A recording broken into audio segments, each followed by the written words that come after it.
আসসালামু আলাইকুম। সংবাদে আপনাদের সবাইকে স্বাগতম জানাচ্ছি আমি নুসরাত। শুরুতেই সংবাদ শিরোনাম। ভেনেজুয়েলায় হামলার নির্দেশ দিয়েছেন ট্রাম্প। ইরানিরা দশকের দমনপীড়নের অবসান চায়, রেজা পাহলভি। ভেনেজুয়েলায় একাধিক শক্তিশালী বিস্ফোরণ, মার্কিন বিমান হামলার আশঙ্কা। ইউক্রেনের প্রতিরক্ষামন্ত্রীকে সরানোর ঘোষণা জেলেন্সকির। দর্শক, এতক্ষণ শুনছিলেন সংবাদ শিরোনাম। এখন বিস্তারিত। আপনি যদি ইসরায়েলের ধ্বংস চেয়ে থাকেন তাহলে চ্যানেলটি সাবস্ক্রাইব করে দিবেন এবং ভিডিওতে লাইক করে আপনার মূল্যবান মতামত কমেন্টে লিখে জানিয়ে দিবেন। এখন বিস্তারিত।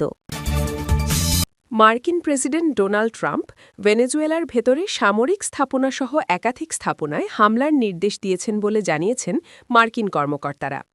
বিবিসির যুক্তরাষ্ট্রভিত্তিক সহযোগী মাধ্যম সিবিএস নিউজ এ তথ্য জানিয়েছে।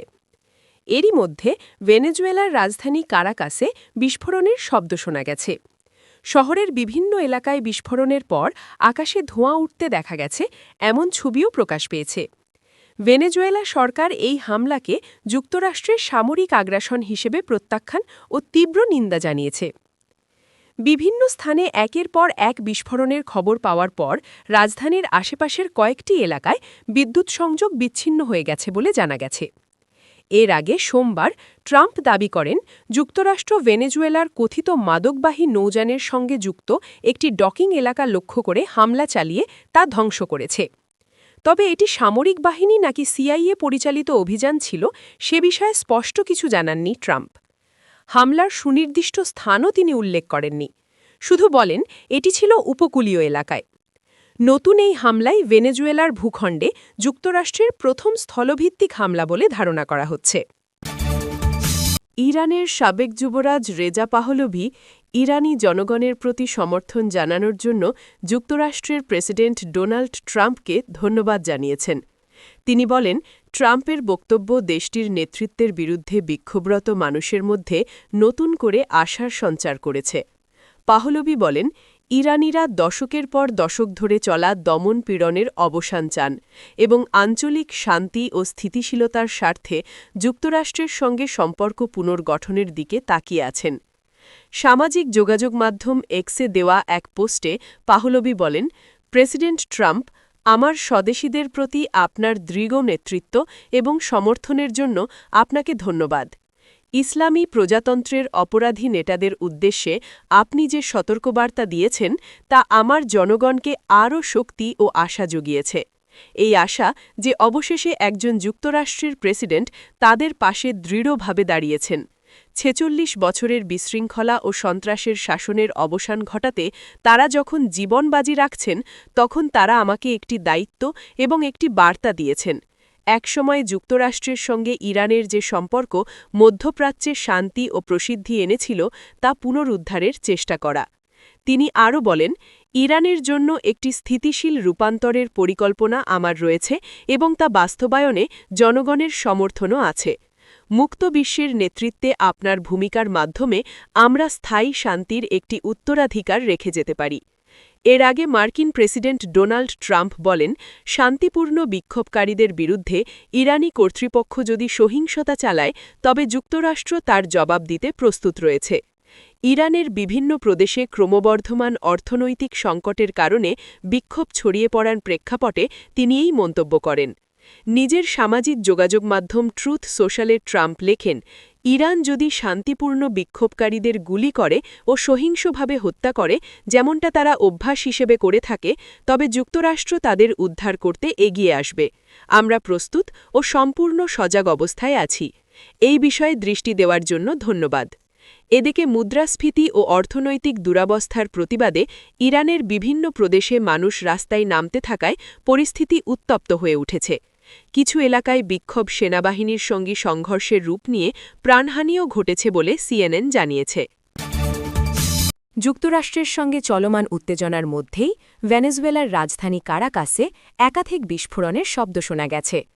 এছাড়া আকাশে ধোঁয়ার কুণ্ডলী উঠতে দেখা গেছে বলে সেখান থেকে আল জাজিরার সংবাদদাতা জানিয়েছেন। প্রত্যক্ষদর্শীদের বরাত দিয়ে বার্তা সংস্থা রয়টার্সও জানিয়েছে, স্থানীয় সময় শুক্রবার ২রা জানুয়ারি মধ্যরাতে কারাকাসের বিভিন্ন এলাকায় জোরালো শব্দ শোনা গেছে। বার্তা সংস্থা অ্যাসোসিয়েটেড প্রেসের প্রতিবেদনে বলা হয় কারাকাসে অন্তত 7টি বিস্ফোরণের শব্দ শোনা গেছে এবং নিচ দিয়ে উড়ে যাওয়া বিমানের শব্দ শোনা গেছে। প্রতিবেদনে বলা হয়েছে বিস্ফোরণের পর শহরের দক্ষিণাঞ্চলের একটি বড় সামরিক ঘাঁটির কাছাকাছি এলাকায় বিদ্যুৎ সরবরাহ বন্ধ হয়ে যায়। বৃহস্পতিবার ভেনেজুয়েলার প্রেসিডেন্ট নিকোলাস মাদুরো বলেছেন মাদক পাচার মোকাবিলায় যুক্তরাষ্ট্রের সঙ্গে একটি চুক্তি নিয়ে আলোচনার জন্য প্রস্তুত আছে তার দেশ। ওয়াশিংটনের আগ্রাসী সামরিক প্রস্তুতি এবং সাগরে একের পর এক নৌকায় মার্কিন হামলার মধ্যে রাষ্ট্রীয় টেলিভিশনে এক সাক্ষাৎকারে এ কথা বলেন তিনি। মাদুরোকে ক্ষমতাচ্যুত করতে গত কয়েক মাস ধরে ভেনেজুয়েলার ওপর একের পর এক নিষেধাজ্ঞা আরোপের পাশাপাশি সামরিক চাপ অব্যাহত রেখেছে যুক্তরাষ্ট্র। বছরের শেষে গত বুধবারও ৩১ ডিসেম্বর আরও চাপ বাড়াতে দেশটির তেল খাতের ওপর নতুন করে নিষেধাজ্ঞা আরোপ করে প্রেসিডেন্ট ডোনাল্ড ট্রাম্প প্রশাসন। তবে মাদুরো অভিযোগ করেছেন যুক্তরাষ্ট্র তার সরকার উৎখাতের চেষ্টা করছে এবং ভেনেজুয়েলার বিপুল তেল সম্পদ দখলে নিতেই দীর্ঘদিন ধরে নিষেধাজ্ঞা ও সামরিক চাপের অভিযান চালাচ্ছে। তিনি জোর দিয়ে বলেন দুই দেশের আন্তরিকভাবে কথা বলা শুরু করার এখনই সময়। তার কথায় মার্কিন সরকার জানে কারণ আমরা তাদের অনেক মুখপাত্রকে বলেছি যে তারা যদি মাদক পাচার মোকাবিলার জন্য একটি চুক্তি নিয়ে গুরুত্ব সহকারে আলোচনা করতে চায় তাহলে আমরা প্রস্তুত। ইউক্রেনের প্রতিরক্ষামন্ত্রী পরিবর্তনের ঘোষণা দিয়েছেন দেশটির প্রেসিডেন্ট ভলোদিমির জেলেনস্কি। তিনি জানান তিনি তার প্রতিরক্ষামন্ত্রীর পদ পরিবর্তন করতে যাচ্ছেন এবং এই পদটির জন্য বর্তমানে ডিজিটাল ট্রান্সফরমেশন মন্ত্রণালয়ের দায়িত্বে থাকা ৩৪ বছর বয়সী মিখাইলো ফেদোরভকে প্রস্তাব দিয়েছেন।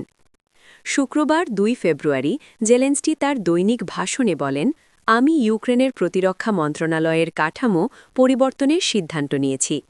আমি মিখাইলো ফেদোরভকে নতুন ইউক্রেনীয় প্রতিরক্ষা মন্ত্রীর পদ প্রস্তাব করেছি। একই দিনে ইউক্রেনের নতুন চিফ অফ স্টাফ হিসেবে কিরিলো বুদানোভের নাম ঘোষণা করেছেন দেশটির প্রেসিডেন্ট ভলোদিমির জেলেনস্কি। বুদানভ এতদিন সামরিক গোয়েন্দা বাহিনীর GUR এর প্রধানের দায়িত্ব পালন করছিলেন।